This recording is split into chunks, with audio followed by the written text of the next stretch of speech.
Welcome back to another installment of the anime review series that I do weekly. In today's episode, we have One Piece. We're going to be reviewing One Piece. Now, the anime version, not the manga version. Sometimes people get confused, but let's get straight into it.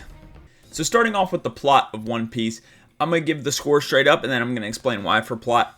For plot, I give it an 8 out of 10. Now, the reason why is because overall, it is a pretty good plot, but you would be lying to yourself if there aren't some bad points in the story. For example, I don't know anybody that really likes Fishman Island. To me, Alabasta's very slow, which is more for like pacing, obviously, but there's some parts of Alabasta I just really don't enjoy, I'm going to be honest. And other than that, there are just some slow moments. As well with the plot, there is a lot of repetition that happens as well, so that's why it gets an 8 out of 10, because I do think the story overall is great, but there is some repetition and some parts aren't that good, like Fishman Island. Next we have characters. This is probably one of the easiest scores to give out in the whole thing. I give it a 10 out of 10. A lot of the characters are really fantastic. There is very, very few bad characters, which is very impressive considering the show is over, 1,300 episodes at this point, and there is barely any bad characters. I mean, that is very, very good. Next we have main character. Now, I do think Luffy is a solid main character, but he's not my favorite. There also are just a lot of better main characters in other shows, and I think Luffy gains little growth throughout 1,000 episodes. Now I'm not going to be one of those people that say like, oh, he doesn't change or doesn't grow at all as a character, because he does, but not enough for 1,000 episodes, right? Like, a lot of his growth could happen in genuinely 100 episodes. I give him an 8 out of 10. I think he's a solid main character, but he's nowhere near the best character in the show, nor is he like one of the best main characters ever. He's iconic, sure, and he's good, sure, but he's not really one of the best. Next we have antagonist. Now, I think this is one of the weakest points in One Piece, and a lot of people disagree, and then you tell them to name the good antagonist in One Piece, and they can only name like 2, because most of the antagonists are not really that good. I gave Antagonist a 7 out of 10. I think most of them are mid, but some of them are great. Like, I think Dofi's great. I think Kaido's cool. But, like, for example, Big Mom, trash. Lucci at first was cool. Lucci on the rerun, trash. The Elders, who really cares about the Elders? I mean, they're just kind of mid. They're not bad, but they're kind of mid. Emu has done nothing.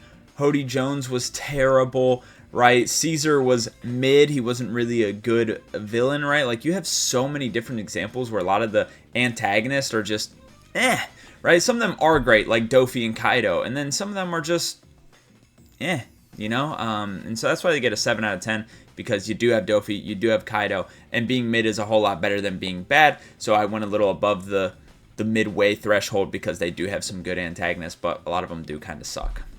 Next, you have depth. Honestly, when you start off One Piece, you don't think the show's going to have a lot of depth, and the more and more you go, the more and more depth it gains. I give it a 9 out of 10, especially in the newer arcs, like in Egghead. Oh my god, that is just packed to the brim. Now, if you go watch from the beginning and you're like in East Blue, it's like, wow, this show doesn't have much to it other than what we see, and then the more and more and more you get into it, there's just more and more depth. Everywhere you go, there's depth. Everywhere, it is fantastic. Plot twist, we have plot twist next, and I'm just going to be honest here, I gave it a 7 out of 10. The reason why is because they do have plot twists, they do have good plot twists, but a lot of them are expected, to be honest. And now, not in, how do I explain this? Not in its entirety, because I think people are going to get mystery with plot twist confused. There's a lot of mystery in One Piece, but when they reveal the mysteries, they're not really plot twist, if that makes sense. They're just something that wasn't there that's being revealed. That's not really a plot twist. I think a lot of the plot twists in these shows, in the show, are good, but a lot of them are kind of expected in certain moments, but obviously some of them are not. Like in Wano, obviously the one with the one guy I don't want to spoil, but you know, the one traitor, I guess. That one wasn't really that expected, I'll be honest. And there are a lot of other ones that aren't expected, but a lot of them are as well, right? Mainly because I think it follows a similar formula, like I mentioned with the plot. There is some repetition, so a lot of the plot twists they may have used before that have worked, they try to use it again, and it doesn't quite work as well, so I give plot twist a 7 out of 10. Next, we have fights. This one's pretty obviously an easy answer, and I'm going with the 10 out of 10 for fights.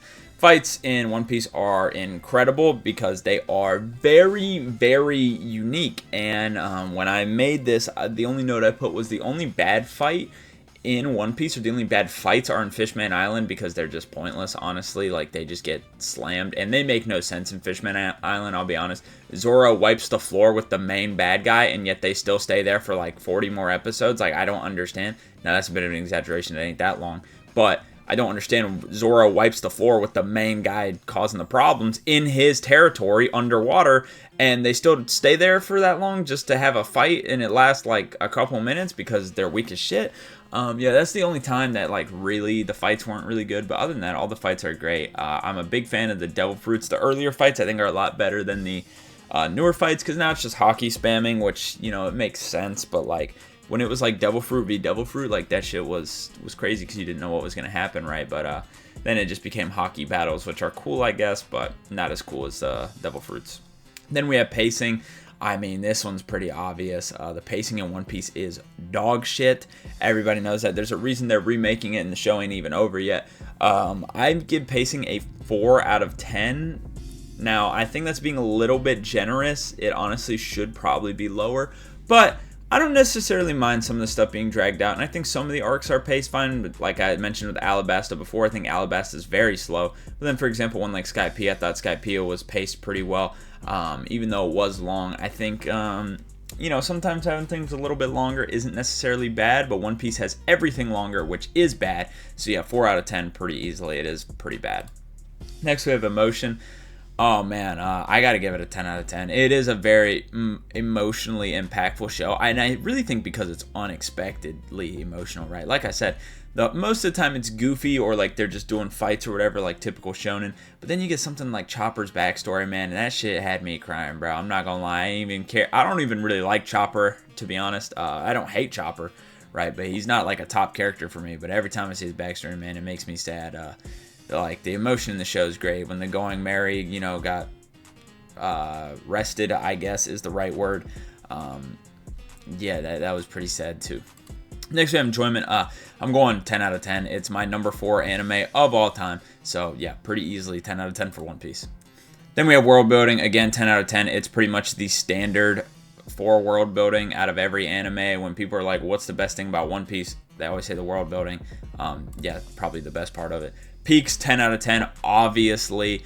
I mean, the peaks are amazing, right? Like, to this day, my favorite moment in One Piece is still Mihawk versus Zoro. Oh my god, I love that fight. That is still the best moment in One Piece, in my opinion. But a lot of the peaks are great too, like Kid and Law taking out Big Mom. That was fire. There's a lot of good stuff in One Piece. Next, we have animation. I never thought the animation was really that bad until the newer stuff started coming out. And I know people are going to say that's crazy, but personally, I like older animation. I don't have a problem with it. I gave animation an 8 out of 10. Now, here's the reason why. I hate that new fluid style they started doing in Wano. I think it looks terrible. I think it looks awful. And they used it like throughout all of Egghead. I thought it looked really bad. I don't like when they do the loose lines and it's just shaking everywhere. I think it looks terrible, I'm not gonna lie. Like, if you took that like, if you ignore your bias towards One Piece and you just look at a picture that looks like that, you're gonna say it looks bad 9 times out of 10. Like, most people don't like stuff like that, but just because it was One Piece, it was cool. I thought it looked terrible. Vincent's stuff was great, but I think that fluid style they were trying to do just was not good, so that's why it's only getting an 8 out of 10 for me. If they never did that, it'd probably be sitting at a 10 out of 10, because I enjoyed the older animation too. But yeah, the last 2 arcs having that fluid animation I thought looked stupid and ruined a lot of scenes, for me at least. Then we have music. I mean, the music in One Piece is just okay. Honestly, the best thing about One Piece is its OSTs, music-wise. It has some good openings, barely any good, actually, no good outros at all. There's only like 3 outros, but none of them are good. And honestly, the intros are 50-50. Like, some of the intros are good, and some of them are really, really, really bad. So I gave it a 5 out of 10. I feel like that's being pretty generous, honestly, because all it really has is a few good openings and good OST. But I think those good openings are pretty solid, and the OST is very, very iconic. So yeah, that's why it's getting a 5 out of 10 from me. Then we move on to the ending. I mean, this one is pretty clear. It's a 0 out of 10. It's not over. Now, I get people that comment, you know, on the TikTok version of these, and maybe not the YouTube one as much, but they're like, why do you include ending for stuff that's not over?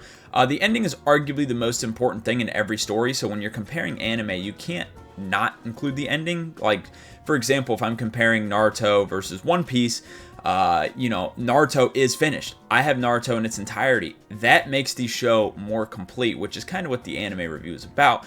And so it matters. It does matter, right? Because, for example, if you look at something like Cyberpunk Edgerunners, the ending is the most important part of that show. And so to just like not compare that because another show doesn't have it, I don't feel like that's fair.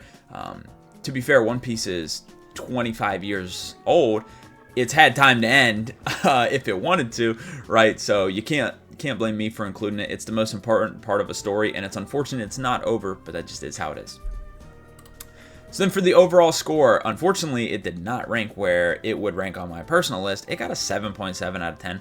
I really wish it ranked higher. Like I said, it is my 4th personal favorite anime, but this is just me ranking all the different categories and see which anime is the most complete. And I'll be honest, if you were to ask me even, before doing any of this, if One Piece was a complete anime in terms of everything, like encapsulating everything you could think of, I would say no.